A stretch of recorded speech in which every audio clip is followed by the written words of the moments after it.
नमस्कार दोस्तों, मैं संगीता अपने यूट्यूब चैनल पर एक लाचारी गीत गाने जा रही हूँ।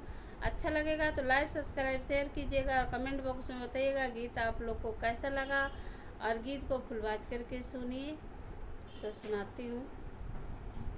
पीरात बाटे पेट राजा भौरी लगाइदा, पीरात बाटे पेट राजा भौरी लगाइदा, पीरात बाटे पेट राजा भौरी लगाइदा। सास के खियाइदा ससुर के खियाइदा, सास के खियाइदा ससुर के खियाइदा। जवन बचे जाए राजा ये हर सर कायदा, जवन बची जाए राजा ये हर सर कायदा। पीरात बाटे पेट राजा भौरी लगाइदा, पीरात बाटे पेट राजा भौरी लगाइदा।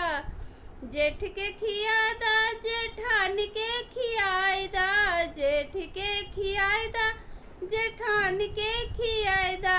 जवन बची जाए राजा ये हर सर कायदा, जवन बची जाए राजा ये हर सर कायदा।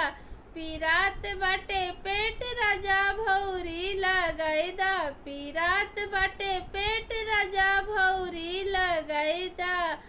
देवर के खियाइदा देवरान के खियाइदा, देवर के खियाइदा देवरान के खियाइदा। जवन बची जाए राजा ये हर सर कायदा, जवन बची जाए राजा ये हर सर कायदा।